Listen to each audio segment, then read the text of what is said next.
Welcome to Just Talking About Jesus. I'm Jan Johnson, a seasoned believer who loves relationships and, just talking about Jesus. Hello, friends. So I just spent 10 days in Belize, where I went on a voluncation with Monica Seidel and several others. Monica fell in love with Belize, went on a vacation, bought property, and built a house. She has since spearheaded a number of projects to benefit the community, which she'll share in this episode. She's a woman full of vision, passion, and driven by the Holy Spirit. As a disclaimer, there is a short portion that will be hard to take in, and you may not want to have your kids listen to it. So let's get started. My guests today are Monica Seidel and Jay Ostrander. Welcome, ladies. Thank you. Good morning. We are in Belize because we're working on some projects that Monica has gotten started. A few projects she started here. A few projects, yes. It started as Belize Blessings, and we came up with a mission statement, and it really was focusing on education, health, and safety for the village of San Antonio, Cayo, Belize. And what's your interest in doing that here? Well, about 7 years ago, we came here on vacation. 5 years ago, we built a house. And so it is now my village. I'm 2 miles away from it in the inland area of Belize. And when someplace becomes your home, you really start focusing inward on the infrastructure and the health of a community. How did you make inroads to do that? It was one of those acts of God because my neighbor, Rosa, who's a community health worker in the area of San Antonio, she and I were having a conversation almost 5 years ago, about 4 years ago during COVID, about what the village needed and what areas I could be of service. And the first one that came to mind was tutoring and education for the local children because of COVID. They were limited on the information that they were receiving because they couldn't go to school. They were being schooled at home by their parents who they don't always complete even an 8th grade education. Mm-hmm. Mm-hmm. And they probably didn't have the materials they needed or the time, plus they had to work. Yes. And that was kind of a real resounding, overwhelming thing that when I go back and forth to the U.S. to see the schools in the U.S. respond with every child getting a tablet, every child getting the materials that they needed, that in the village of San Antonio, those children were really facing overwhelming barrier to education. Mm-hmm. So how did you put something together for that? The area has a chairman, and he's similar to a mayor. And he and I talked about using a community building. And from there, one conversation led to another. They donated a abandoned rat, crab, bat infested building, and we turned that into a community library. And so with the success of that, we just started to roll forward with the other components of the mission statement, which was health. And so last year we took an ambulance, and we have an ambulance in our village now that we're working on the components of policies and procedures, pricing, how we're going to be fair and unified with how we have those services for the community. But we took an entire volunteer group in October down to run a medical clinic for a week. And then the next component was safety. And so now with safety, well, let's see. So we're working on a police station. Yes, we are. We're painting it and fixing it up and making it livable. And last year, it was also rat, bat, and crap infested as an abandoned building, almost on the same property because the community owns that. So what we did was we went and talked to the local police officer, who that is his jurisdiction. He's over 90 police officers for the area of Cayo. There are 5 substations of police stations around the entire area. And ours is the only one that is not open and running to keep our community safe. So that's going to change. That's certainly going to change. And so in the last 2 weeks, we have been working to paint it, to buy all the supplies and materials needed. And I have been asking ladies and anybody to come to Belize, bring a 50-pound suitcase of supplies and materials, and join in the efforts. Yeah. And it's been fun, right? Very fun. I do call it a voluncation on purpose so that people can feel like they're also on vacation while they're volunteering. So the majority of us 6 people are in our 70s. But it's been a little bit of a sweaty experience. Very.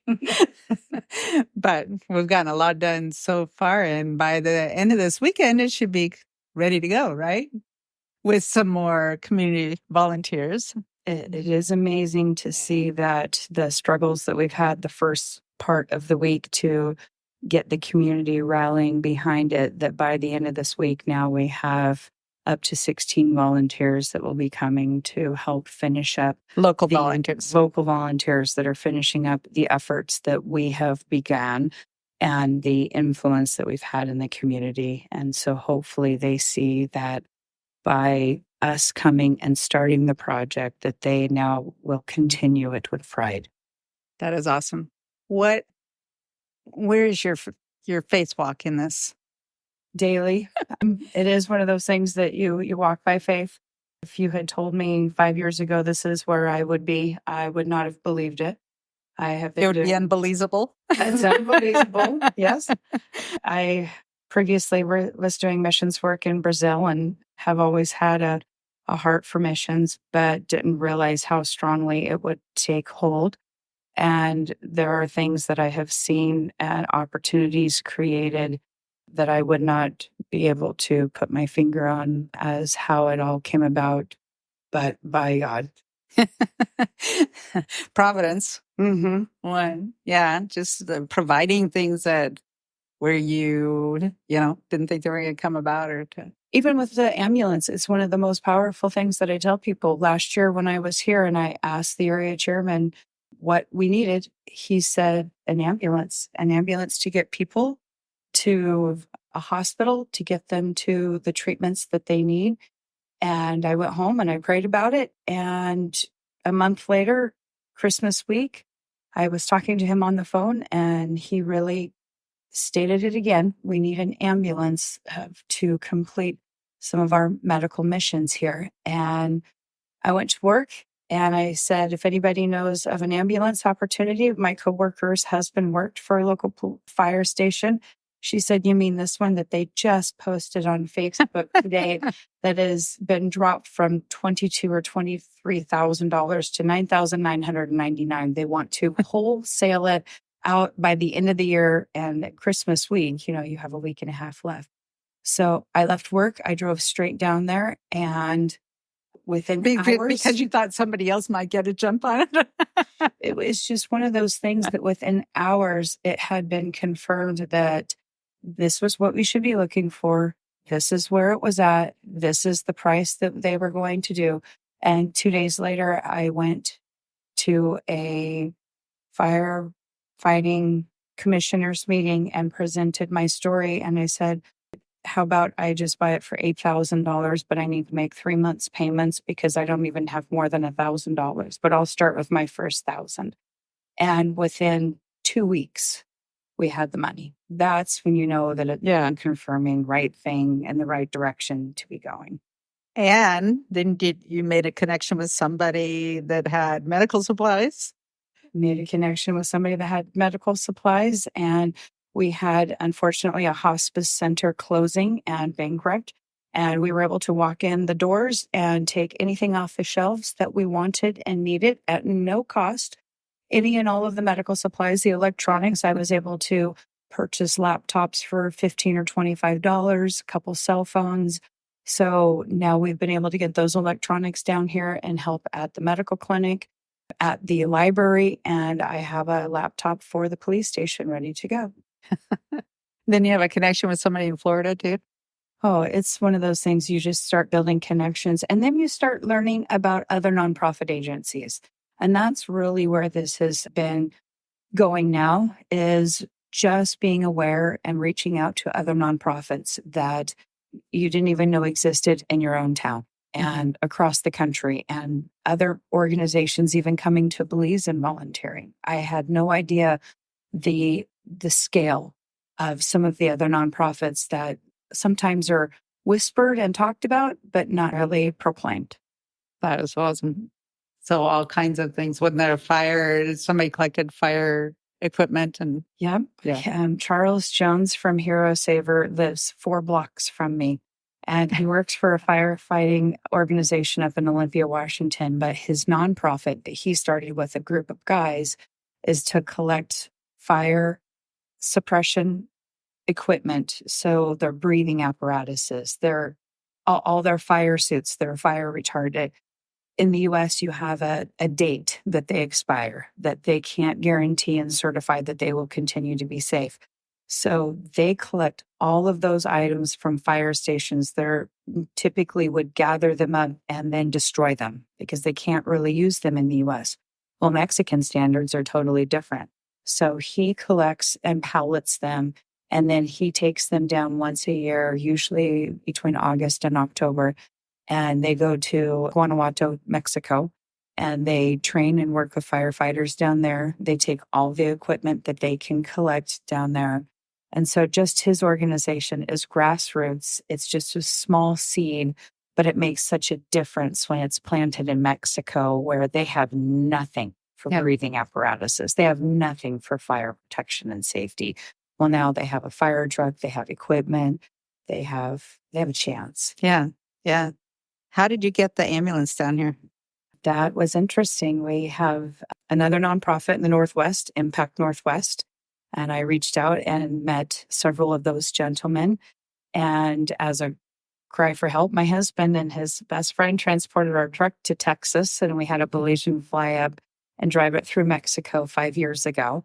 And I contacted the same Belizean and said, would you do it with an ambulance? And his name is Caesar. And he said, yes, Miss Monica, I can do that. Just get me to Texas and I'll get it to Belize for you. And James from Impact Northwest, he lives up in Seattle. We went and picked him up, and he drove the ambulance by himself for 3 straight days almost. He did stop and sleep for a few hours each night. But he delivered it to Texas, and the Belizean flew up and connected with him, handed off the keys, the ambulance, and away it went. Wow. Yeah. So that's cool. So what's your vision? Wow. Now it's one of those that, what's next? Once we get, you always have the sustainability because Belize does step in and run things once we start it. The library is now open 6 days a week, with the Ministry of the Library of Belize supporting a stipend for the librarian. And then the medical clinic, we're working to get it running more full time.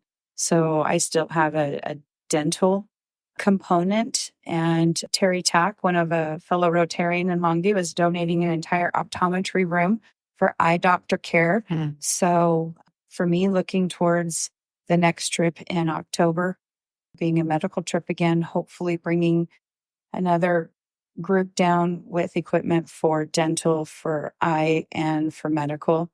And then, you have to have a little bit of fun in there somewhere. Yep. So spring of 2025, it's my hope to build a playground and bring teenagers and have a component of the exchange program for maybe local students that are in either the LCC college in Longview or one of the schools up there to be involved. But yeah, the projected project is also a playground. That would be pretty fun. And so any listeners out there that might want to be involved, I'll put links in the show notes for that. So now you have been exploring another avenue with trafficking. Tell us about that.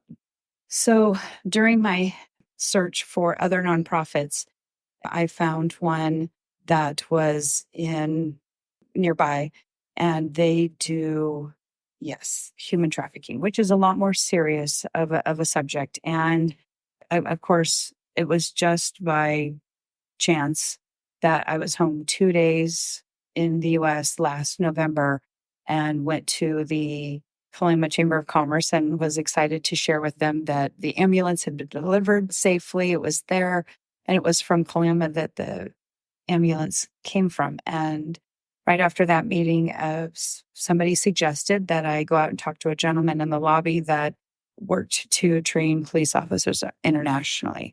And the gentleman, when I explained what we were doing, was very interested and intrigued. And then he told me his story. And that's when the tears came. That's when the reality of that there are dark things out there that we are not aware of. And he has an organization called Silent Bridge.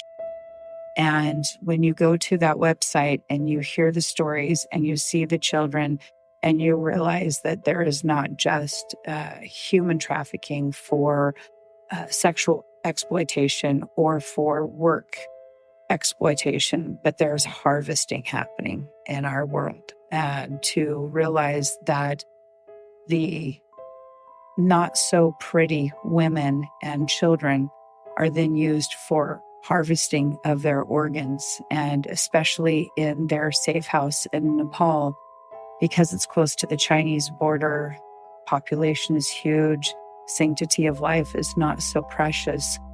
The gentleman shared in a presentation that we did that they keep them alive to harvest them, and the last thing they take is their heart.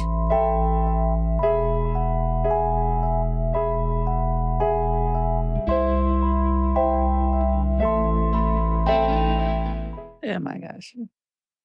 Whew.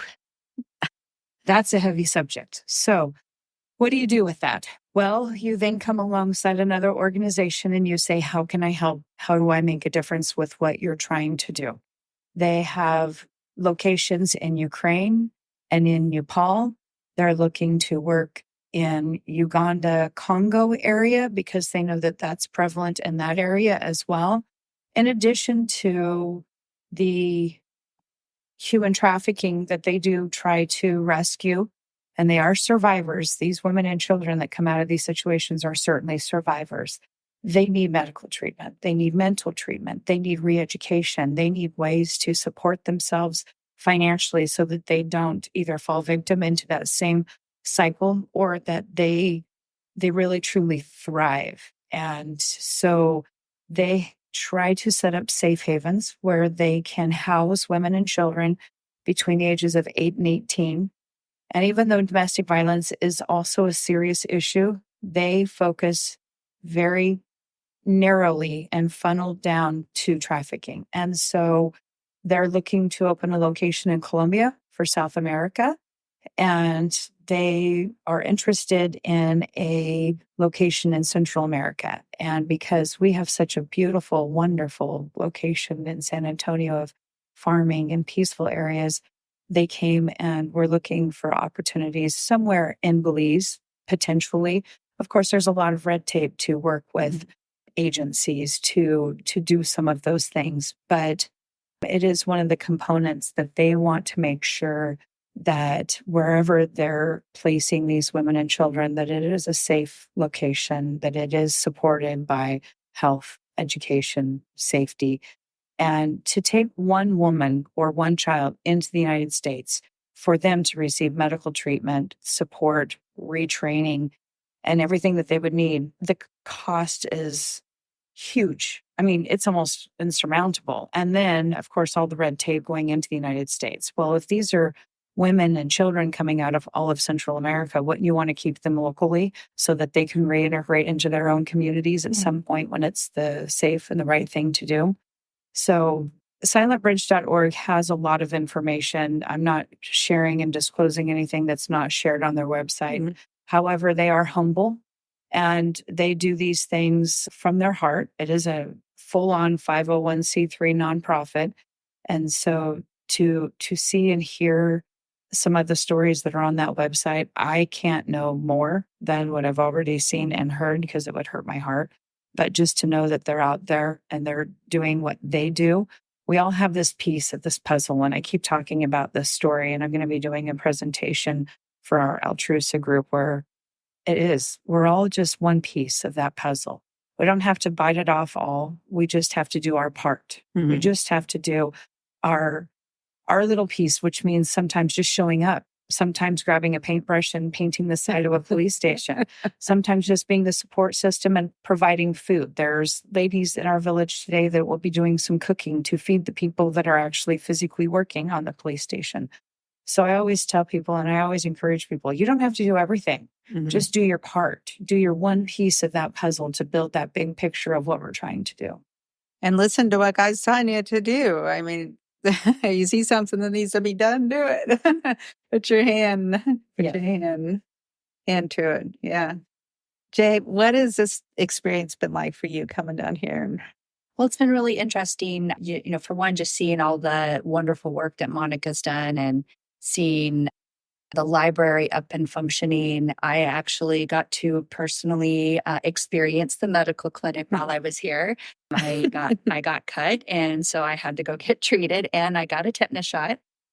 But, just meeting with the gentleman that we saw from Silent Bridge, just to hear, I work in the financial world. And so we investigate fraud and all of the different things, human trafficking aspect. It's just interesting to see it from that point of view, because I've seen it, or we've detected it through the financial sides, and we know what to look for there. But it was really interesting to see their piece of it. And so eyes wide open right now. Yeah. So, all right. Anything else to add?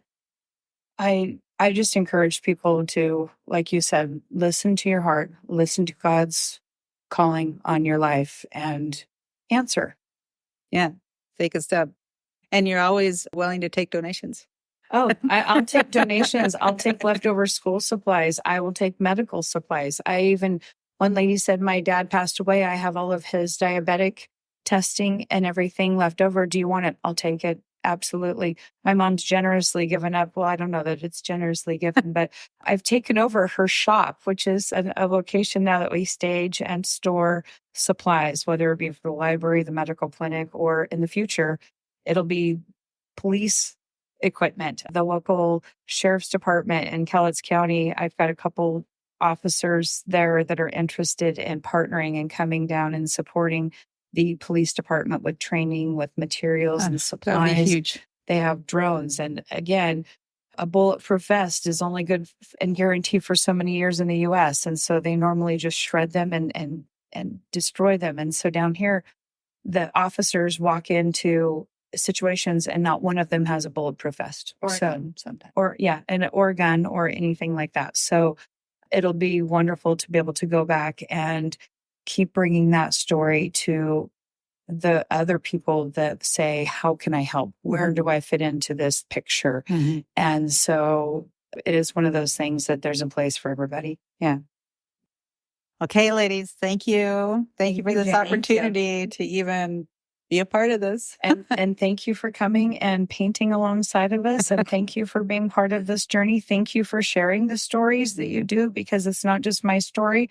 It's everybody's stories that are out there. And to be able to hear them and share the information is huge. Yeah.